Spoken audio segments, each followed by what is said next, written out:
Hi and hello everyone. This is Beslin from Beslin Math Easy channel. Welcome to all. எல்லாரும் எப்படிமா இருக்கீங்க? இன்னைக்கு நம்ம என்ன பார்க்க போறோம்னா எக்ஸசைஸ் 1.5ல 7th சம் பார்க்க போறோம். வாங்க. If f from R to R and g from R to R are defined by f of x is equal to x power 5 and g of x is equal to x power 4, then check if f and g are 1 1 and f of g is 1 1. அதாவது என்ன வந்து கேட்டிருக்காங்க அப்படின்னா ரெண்டு function கொடுத்துருக்காங்க. ஒன்று வந்து F another one G. So F and G வந்து டூ ஃபங்க்ஷன். அது எப்படி இருக்கு? R to R. ஓகே, ரெண்டுமே ஓகே. இதை எப்படி டிஃபைன் பண்ணுறாங்கன்னா எஃப் வந்து எப்படி டிஃபைன் பண்ணுறாங்க பாருங்க. F of X is equal to X power 5, G of X is equal to X power 4. ரெண்டு function. Okay, F of X and G of X. Okay, check பண்ணுங்க. If F comma G R 1 1, அதாவது தனித்தனியாக எஃப்ஐயும் ஜியையும் தனித்தனியாக check பண்ணணும். 1 1 ஃபங்க்ஷனான and f of g is 1 1, அதாவது F of ஜியையும் check பண்ணுங்கள் 1 1 இல்லையான்னு. ஓகேவா? அப்போ ஃபஸ்ட்டு எஃப் வந்து செக் பண்ணணும், அடுத்து ஜியை செக் பண்ணணும், தேர்டாக எஃப் ஆஃப் ஜியை வந்து செக் பண்ணணும். என்ன 1 1 ஃபங்க்ஷனாக இல்லையான்னு சொல்லி பண்ணலாமா? ஓகே, வாங்க பார்க்கலாம். இப்போ பாருங்கள் solution. F of X is equal to first FI check பண்ணிடலாமா? ஓகே, அப்போ என்ன ஃபங்க்ஷன் எடுத்துக்கிறோம்? F of X is equal to X power 5ன்னு எடுத்துக்கிறோம். இப்போ என்ன பண்ணலாம் அப்படின்னா புட் எக்ஸுக்காக -1 நான் சப்ஸ்டியூட் பண்ணுறேன். ஓகேவாம்மா? Put X is equal to -1. அப்போ என்ன கிடைக்கும்? எஃப் ஆஃப் எக்ஸுக்காக தானே சப்ஸ்டியூட் பண்ணுறோம், -1. ஸோ இஸ் ஈக்குவல் டு எக்ஸுக்காக இங்கே சப்ஸ்டியூட் பண்ண போது என்ன கிடைக்கும்? -1 the whole power 5. So is equal to what? என்ன கிடைக்கும்? -1 த ஹோல் பவர் 5னா -1 என்ன பண்ணணும்? 5 டைம்ஸ் வந்து மல்டிப்ளை பண்ணணும். -1 இன்ட்டு -1 இன்ட்டு -1 1 2 3 4 இன்னொரு டைம் போட்டுக்கலாம். -1. ஓகே, 1 2 3 4 5 டைம்ஸ் மல்டிப்ளை பண்ணுறோம். அப்போ ரெண்டாக பிரிச்சுன்னு வைங்களேன். Minus into minus plus 1 into minus into minus plus 1 into -1. So +1 1 into -1 is equal to -1. So இப்படி தான் கிடைக்கும். அப்போ என்ன நமக்கு ஆன்சர்? -1 தான் இங்கே சப்ஸ்டியூட் பண்ணுறோம். ஆனால் பாருங்கள், பவர் வந்து எப்படின்னா ஒரு ஸ்மால் நம்பராக இருந்துட்டால் ப்ராப்ளம் கிடையாது. இதே கொஞ்சம் ஹையர் நம்பராக பிக் நம்பராக இருக்குது அப்படின்னா இவ்வளோ டைம் நம்மளால் போட்டு பார்க்க முடியாது.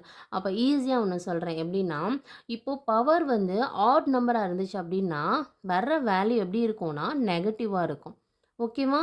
இது பவர் ஈவன் நம்பராக இருக்குது அப்படின்னா வர்ற வேல்யூ பாசிட்டிவாக இருக்கும். ஓகேவா? இதை மட்டும் கரெக்டாக ஞாபகம் வச்சுக்கிட்டேன்னு வைங்களேன். நீங்கள் வந்து இந்த இது பண்ணணும்னு வந்து வேண்டாம், தேவையில்லை. டைரெக்டாக பார்த்துடலாம். இப்போ பவர் வந்து இங்கே என்ன இருக்குது? ஆட் நம்பராக இருக்குது. அப்போ ஆட் நம்பராக இருந்தால் சைன் எப்படி இருக்கும்? வர வேல்யூவோட மைனஸாக இருக்கும். இதே இது இங்கே பவர் 8 இருக்குன்னு வைங்களேன். ஃபார் எக்ஸாம்பிள் 8 இருந்தது அப்படின்னா எப்படி இருக்கும்? இது ப்ளஸ்ஸாக இருந்திருக்கும். ஓகே, கிளியராக? இது மட்டும் ஞாபகம் வச்சுக்கோங்கம்மா, நீங்கள் ஈஸியாக சம் போட்டுடலாம். ஓகே, இங்கே என்ன இருக்குது? இப்போது பவர் 5ன்னு இருக்கா? அப்போ பவர் 5னா இங்கே என்ன வரும்? நெகட்டிவில் தான் இருக்கும் ஆன்சர். ஸோ -1. ஓகேவா? இப்போ பாருங்கள், நெக்ஸ்ட் என்ன சப்ஸ்டியூட் பண்ணுறேன்? எக்ஸுக்காக 1ன்னு சொல்லி சப்ஸ்டியூட் பண்ணிக்கிறேன். ஓகே, அப்போ எக்ஸுக்கு 1 சப்ஸ்டியூட் பண்ணும்போது என்ன கிடைக்கும்? F of 1 is equal to 1 power 5 is equal to 1 எத்தனை டைம் மல்டிப்ளை பண்ணாலும் 1 தானே கிடைக்க போகுது நமக்கு. ஸோ 1 தான். நெக்ஸ்ட் என்னென்னா put X is equal to -2. எக்ஸுக்காக என்ன சப்ஸ்டியூட் பண்ண போகிறோம்? -2. அப்போ F of -2 is equal to -2 the whole power 5 வருமா? ஓகேம்மா. இப்போ வந்து இஸ் ஈக்குவல் டு 2 வந்து என்ன பண்ணணும்? இப்போ வந்து ஆட் நம்பருங்கிறனால மைனஸ் தான் வரும்னு நமக்கு தெரியும் இல்லையா? 2 இத்தனை டைம் மல்டிப்ளை பண்ணணும்? 5 டைம். இப்போ 2 இன்ட்டு 2 இன்ட்டு 2 இன்ட்டு 2 இன்ட்டு 2. ஓகேவா? இங்கே நான் 2 2s are 4. இங்கே என்ன வரும்? 2 2s are 4. அகெயின் 2. ஸோ என்ன கிடைக்கும்? 4 4s are 16 இன்ட்டு 2. வேல்யூ என்னம்மா கிடைக்கும்? 16 to 32. ஓகேவா? இந்த மாதிரி தான் மல்டிப்ளை பண்ணி நமக்கு வேல்யூ கிடச்சிருக்கு 32. இந்த மைனஸ் எப்படி வந்ததுன்னா இங்கே என்ன இருக்குது? ஆட் நம்பர் இருக்குது. வர வேல்யூ எப்படி இருக்கும்? மைனஸில் தான் இருக்கும். நெக்ஸ்ட் என்ன பண்ணுறோன்னா எக்ஸ் இஸ் ஈக்குவல் டு 2ன்னு சொல்லி கொடுக்குறோம். அப்போ எஃப் ஆஃப் 2 இல்லையா? எஃப் ஆஃப் எக்ஸுக்காக 2 சப்ஸ்டியூட் பண்ணும் போது 2 கிடைக்கும். கொடுக்குறோம். அப்போ என்ன நமக்கு கிடைக்கும்? Is equal to X power 5. அப்போ 2 பவர் 5 நம்ம இப்போ தானே மல்டிப்ளை பண்ணோம். என்ன கிடைச்சது? 32. ஓகேவா? இப்போ நெக்ஸ்ட் வந்து இப்போ நெக்ஸ்ட் என்ன பண்ண போறோம் அப்படின்னா, ஆரோ டயகிராம் ஃபார்ம் பண்ண போறோம். ஆரோ டயகிராம் ஃபார்ம் பண்ணா நம்ம என்ன சொல்லிடலாம் ஈஸியா, இது வந்து 1, 1 இல்லையான்றது சொல்லிடுவோம் இல்லையா? ஸோ வாங்க பண்ணலாம். நம்ம ஆரோ டயகிராம் போடலாம். ஓகே. இப்போ வந்து டொமைன் வந்து டொமைன், கோடொமைன் 2மே வந்து ஃபார்ம் பண்ணியாச்சு. வேல்யூஸ் என்ன எடுத்துக்கிட்டோம்? -1, 1, -2, 2. அதாவது இதுக்கு பிஃபோராவும் சரி, அதுக்கு அடுத்தும் சரி வேல்யூஸ் நெறையா இருக்கும். அதனால எக்ஸெட்ரா வச்சிருக்கோம். எழுதியாச்சு. இப்போ நெக்ஸ்ட் என்ன இங்க நமக்கு என்ன கிடைச்சது? கோடொமைன் வேல்யூஸ் என்னென்ன கிடைச்சது? -1 சப்ஸ்டிட்யூட் பண்ணும்போது -1 தான் கிடைச்சது. ஸோ -1, 1, -32, 32ன்னு அப்படியே எழுதிறோம். ஓகே. இப்போ பாருங்க, இப்போ இது டொமைன், கோடொமைன் எடுத்துட்டோம் அப்படின்னா, இங்கே எக்ஸுக்கு -1 சப்ஸ்டிட்யூட் பண்ணும்போது நமக்கு இங்கே என்ன கிடைச்சது? f(x) என்ன கிடைச்சது? கோடொமைன் என்ன கிடைச்சது? இமேஜ் -1. ஸோ -1 to -1 மேப் பண்ணிக்கலாம். 1 to 1 அகைன் மேப் பண்ணிக்கலாம். அடுத்து தேர்டு -2 to -32. ஓகே, மேப் பண்ணிக்கலாம். லாஸ்ட் வேல்யூ என்ன கொடுத்தோம்? 2. 2 to 32. அப்போ 2 to 32. அப்போ எப்படி ஆகுதுங்க? இங்கே டொமைனில் இருக்கக்கூடிய ஒவ்வொரு எலமெண்ட்டுக்கும் கோடொமைனில் ஒரு இமேஜ், அதாவது தனித்தனி இமேஜ் கிடைக்கிது இல்லையா? அப்போ நம்ம 1 ஃபங்க்ஷனே நமக்கு என்னன்னு தெரியும்? ஸ்டார்டிங்லேயே படித்தோம் இல்லையா? இந்த சாப்டரோட ஸ்டார்டிங்லேயே நம்ம பார்த்தோம். இந்த எக்ஸசைஸ் ஸ்டார்டிங்லேயே எப்படி 1 ஃபங்க்ஷன்னா எப்படி இருக்கும் சொல்லுங்க? அதாவது டொமைனில் இருக்கக்கூடிய டிஃப்ரெண்ட் எலமெண்ட்ஸுக்கு கோடொமைனில் டிஃப்ரெண்ட் இமேஜ் இருக்கும். இதுதான் கான்செப்ட். அப்போ பாருங்கள், டொமைனில் இருக்கக்கூடிய டிஃப்ரெண்ட் எலமெண்ட் இங்கே இருக்குது. -1, 1, -2, 2. இது எல்லாமே டிஃப்ரெண்ட் எலமெண்ட்ஸ். இதுக்கு எப்படி இருக்குது? டிஃப்ரெண்ட் இமேஜ் இருக்குது எங்கள் கோடொமைனில். இப்படி இருந்தால் இது என்ன ஃபங்க்ஷன்? 1 ஃபங்க்ஷன்னு சொல்லிடலாமா? ஓகே. அப்போ எப்படி எழுத போகிறோம்? எப்பவும் போல தான் எழுத போகிறோம். இதுக்கு முன்னாடி எப்படி எழுதணும்? அதே மாதிரி தான். பாருங்கள், distinct elements of domain have distinct images in codomain. அதாவது distinct elements வந்து டொமைனில் இருக்கக்கூடியதுக்கு டிஸ்டிங் இமேஜஸ் எங்கே இருக்குது? கோடொமைன் இதில் இருக்குது. ஸோ அப்போ இது என்ன சொல்லிடலாம்? Therefore F is 1 function. ஓகேம்மா, இந்த எஃப்ஐ வந்து எப்படி 1 ஃபங்க்ஷன் சொன்னோன்றது உங்களுக்கு புரியுதா? கிளியராக இருப்பீங்கன்னு நினைக்கிறேன். ஓகே. இப்போ நெக்ஸ்ட்டு நம்ம என்ன பார்க்கணும்? ஜிஎஸ் சொல்லணும். ஜி வந்து 1 ஃபங்க்ஷனா இல்லையான்னு சொல்லணும் இல்லையா? ஓகே வாங்க, இப்போ நம்ம நெக்ஸ்ட்டு ஜி பார்க்கலாம். ஓகே. இப்போ பாருங்கள், ஜி ஆஃப் எக்ஸ் என்ன கொடுத்துருக்காங்க? இஸ் ஈக்குவல் டு x⁴ கொடுத்துருக்காங்க. இப்போ அதே மாதிரி எக்ஸுக்கு வந்து ஃபஸ்ட்டு -1 சப்ஸ்டிட் பண்ணி பார்க்கலாம். So put X is equal to -1. G of X என்ன கிடைக்கும்? ஜி ஆஃப் -1 இங்கே சப்ஸ்டிட் பண்ணணும். -1 is equal to -1 the whole power 4. Okay. So என்ன கிடைக்கும் நமக்கு? ஆன்சர் 1 தான் கிடைக்கும் இல்லையா?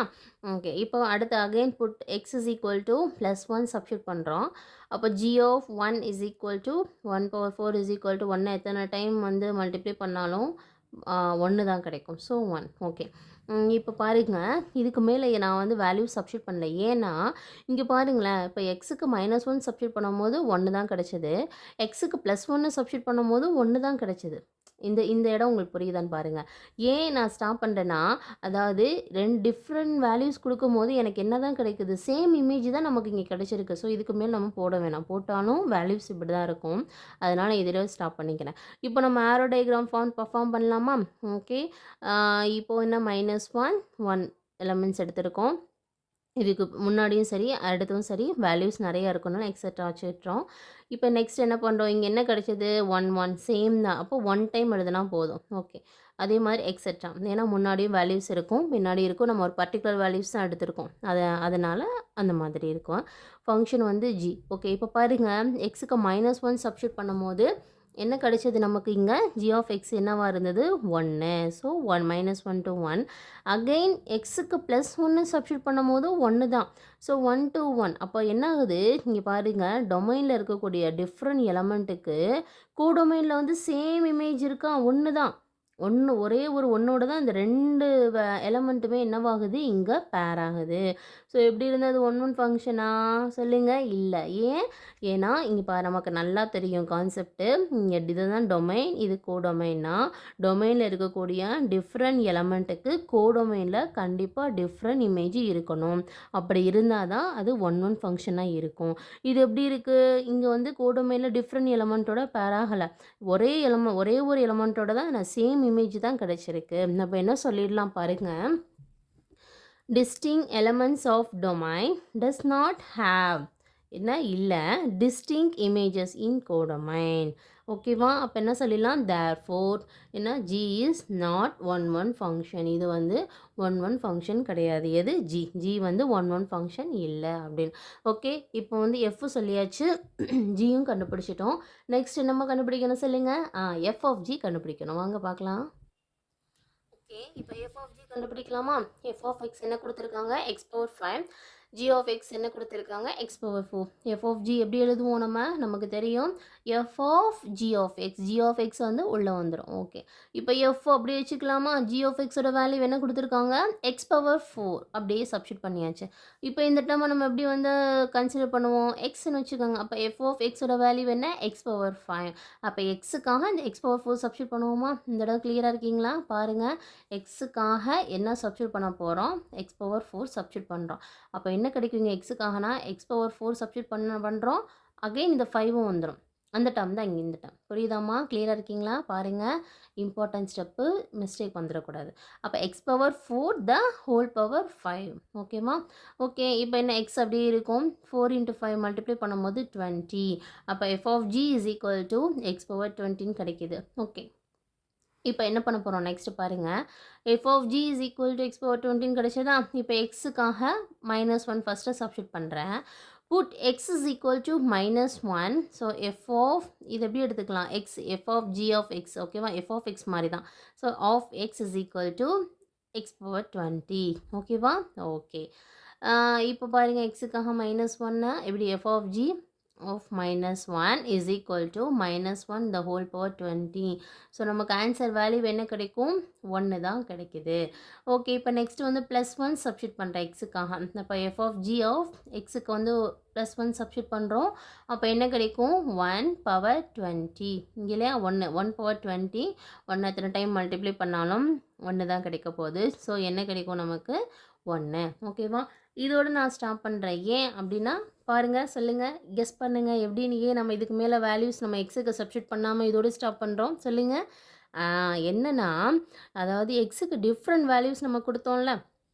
ஃபஸ்ட்டு -1 கொடுத்தோம், நெக்ஸ்ட்டு +1 கொடுத்தோம். ஆனால் இமேஜ் இங்கே என்னம்மா கிடச்சிருக்கு? நல்லா பாருங்கள், சேம் இமேஜ் கிடச்சிருக்கு. அதனால் இதோட ஸ்டாப் பண்ணிக்கிறோம். ஏன்னா நமக்கு சேம் இமேஜ் வரக்கூடாது. வந்து அது ஒன் ஒன் ஃபங்க்ஷனாக இருக்காது. இங்கேயே தெரிஞ்சு போச்சு இல்லையா? அதனால் நம்ம மேற்கொண்டு போட வேண்டாம். ஓகே. இப்போ நம்ம ஆரோ டயக்ராமில் அழகாக இதை வந்து எக்ஸ்பிளைன் பண்ணிடலாம். பாருங்கள். ஃபங்க்ஷன் R தான். So F of G of X function. எக்ஸுக்கு வந்து இங்கே என்ன வேல்யூஸ் என்னென்ன இருக்குது? -1 1 இருக்குது. ஆனால் நமக்கு கோடமையில் என்ன இமேஜ் கிடச்சிருக்கு? 1ன்ற ஒரே ஒரு இமேஜ், சேம் இமேஜ். அப்போது -1 இருக்கும்போது 1 தான் கிடச்சிது. எக்ஸுக்கு வந்து +1 சப்ஸ்டியூட் பண்ணி பார்க்கும்போதும் 1 தான் கிடச்சிது. அப்போ எப்படி இருக்குது? டிஃப்ரெண்ட் எலமெண்ட்ஸ், அதாவது டொமைனில் இருக்கக்கூடிய டிஃப்ரெண்ட் எலமெண்ட்ஸுக்கு கோடமைனில் சேம் இமேஜ் கிடச்சிருக்கு. ஆனால் நமக்கு கான்செப்ட் படி சேம் இமேஜ் கிடைக்கக்கூடாது. டிஃப்ரெண்ட் எலமெண்ட்ஸ் ஆஃப் டொமைனுக்கு டிஃப்ரெண்ட் இமேஜ் கோடமைனில் இருக்கணும். ஆனால் இங்கே என்ன இல்லை? டிஃப்ரெண்ட் இமேஜ் இல்லை, சேம் இமேஜாக இருக்குது. அப்போ இது ஒன் ஒன் ஃபங்க்ஷனாக இருக்க முடியாது. ஓகேவா? வாங்க இது எப்படி எழுதலாம்? சேம் ஒரே மாதிரி தான் எழுத போகிறோம். எந்த வித்தியாசமுமே இல்லை. பாருங்கள். Distinct elements of domain does not have இல்லை. Distinct images in codomain. கோடமைனில் டிஃப்ரெண்ட் இமேஜஸே இல்லை. அதனால என்ன? F of G of X is not a one one function. அப்போ என்ன? எஃப் ஆஃப் ஜி வந்து ஒன் ஒன் ஃபங்க்ஷன் இல்லை அப்படின்னு சொல்லி இந்த சம்மை நம்ம வந்து கம்ப்ளீட் பண்ணிடலாம். ஓகேம்மா? என்னோடய டீச்சிங் ஈஸியாக இருக்குது, அண்டர்ஸ்டாண்ட் பண்ணுற மாதிரி இருக்குது. புரியுதுன்னா உங்கள் ஃப்ரெண்ட்ஸ் கிட்ட கண்டிப்பாக ஷேர் பண்ணுங்கள். ஓகேவா? மறந்துடாமல் இந்த சேனலை சப்ஸ்கிரைப் பண்ணுங்கள், லைக் பண்ணுங்கள். டவுட்ஸ் இருந்ததுன்னா கண்டிப்பாக கமெண்ட் பண்ணுங்கள். Okay, thank you.